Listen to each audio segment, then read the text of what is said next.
আচ্ছা, তুমি জানো আমি নীরব থাকি কেন? তুমি কি জানো আমি এত অপেক্ষা করি কেন? ঠিক ওই পাখিদের মতো। সন্ধ্যা নামলে পাখিরা যেমন নির্হারায় চারিদিকে ছোটাছুটি করে ঘরে ফেরার তাড়ায়, ঘর খুঁজে পাবে না জেনেও সে উঠতে থাকে আকাশে। ঠিক তেমন আমি আমার জীবনে ভালো কিছু নেই জেনেও শুধু ভালো দিনের অপেক্ষায় আছি।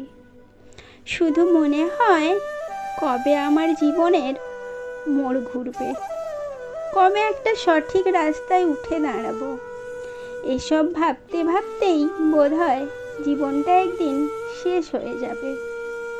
তুমি জানো মানুষ অল্প আঘাতে চিৎকার করে ওঠে, কিন্তু আঘাতটা যখন খুব জোরে লাগে তখন একেবারে চুপ হয়ে যায়। আচ্ছা, আমি কেন চুপ হয়ে আছি? আমার তো কিচ্ছু হয়নি। যদি কিছু হয়েও থাকে তো কি হয়েছে? আমার তো সবাই আছে। আচ্ছা, এত মানুষের মধ্যে থেকেও যখন নিজেকে একা লাগে তখন মনে হয় একা থাকাই ভালো। আসলে কি বলো তো, এই দুনিয়ায় কেউ কারণ নয়। এসেছি একা, যেতেও হবে একা। তাই কারোর প্রতি মায়া বাড়িয়ে কোনো লাভ নেই। তাই ভাবছি আর মায়া বাড়াবো না। কারণ একজন অচেনা মানুষ যখন চেনা হয় তখন যে সুন্দর অনুভূতি হয় না, তার থেকে ভয়ঙ্কর অনুভূতি হয় যখন সেই চেনা মানুষ অচেনা হয়ে যায়। তাই এই দুনিয়ায় প্রিয়জন বলে কিছুই নেই, শুধুই প্রয়োজন।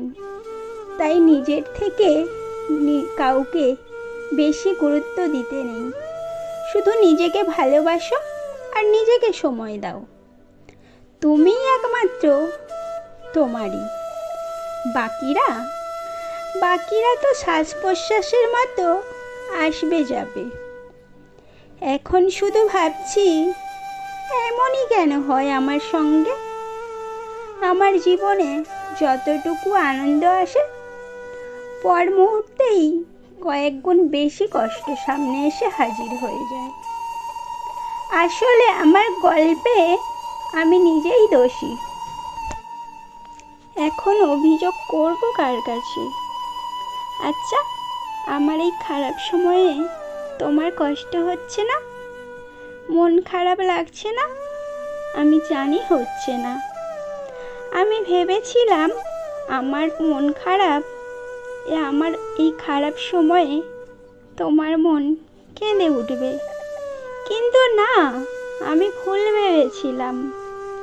এখন ভাবছি লাইফে যদি কম্পিউটারের মতো একটা ডিলিট বাটন থাকতো, তাহলে জীবনের কিছু কিছু স্মৃতি সিলেক্ট করে ডিলিট করে দিতাম। এখন মনে হচ্ছে আমার জীবনে এমন কিছু মানুষ আছে, তাদের সঙ্গে কোনো সম্পর্ক না হওয়াটাই মনে হয় ভালো ছিল। ওই মানুষগুলোর প্রতি মায়া তো সে একদিন ঠিকই কেটে যাবে, শুধু সময়ের অপেক্ষা। আমি না কখনো ভাবিনি যে আমার জীবনে এমন একটা অধ্যায় আসবে যেখানে এসে বেঁচে থাকার ইচ্ছেটাই হারিয়ে ফেলবো। আজকাল দেখছি সময়ের সাথে সাথে শুধু মোবাইল আপডেট হয় না, মানুষও আপডেট হয়। আর এতটাই আপডেট হয় যে তাদেরকে তখন চেনা মুশকিল হয়ে যায়। না, কোনো অভিযোগ না, শুধু একটু অভিমান। অভিমান থেকেই বললাম। আচ্ছা, যাকে কোনোদিন চিনতাম না, জানতাম না, আজ তার জন্য কষ্ট হয়, তার প্রতি অভিমান। কি অদ্ভুত, তাই না? অভিমান জমতে জমতে একদিন ঠিক দূরত্ব তৈরি হয়েই যাবে। আর এই দূরত্বই একসময় বিচ্ছেদে পরিণত হবে। আচ্ছা, আমার জীবনে এত ভুল কেন? যা করেছি তা ভুল, যা করছি তাও ভুল, যা করব সেটাও ভুল, হয়তো সবই ভুল। আমার জীবনে এমন কিছু আছে যেটা না আমি কাউকে কখনো প্রকাশ করতে পারবো না। দীর্ঘশ্বাস নেওয়া ছাড়া কিচ্ছু করার নেই। এখন এই খারাপ সময়ে এসে বুঝলাম যে এই দুনিয়ায় বেঁচে থাকতে হলে স্বার্থপর হওয়াটা খুবই জরুরি। আসলে কি বলো তো, যখন খারাপ সময় আর প্রিয় মানুষ একসাথে আঘাত করে, তখন মানুষ মরে গিয়ে বেঁচে যায়, নয়তো বেঁচে থেকে মরে যায়। আমি জানি তুমি আমার বিকল্প পেয়ে গেছো, তাই আমার এই খারাপ সময় তোমার মন দাগ কাটতেও পারছে না। কিন্তু আমার এই অবুঝ মন বুঝতেই পারছে না। ঠিক আছে, ছাড়ো। আমাকে ছাড়াই যখন তুমি হাসি খুশি থাকতে পারো, তাহলে আমি তোমার মন খারাপ করতে চাই না। কাউকে মন থেকে ভালোবাসলে কষ্ট তো পেতেই হবে, তাই না? ভালোবাসবো অথচ কষ্ট পাবো না, তা কি কখনো হয়? আসলে এই দুনিয়ায় আপন বলে কিছুই নেই। অন্ধকারে তো নিজের ছায়াটাও পর হয়ে যায়। শুধু মনে হচ্ছে যদি চিৎকার করে একবার কাঁদতে পারতাম, তাহলে হয়তো মনের ভেতরটা অনেকটা হালকা হতো।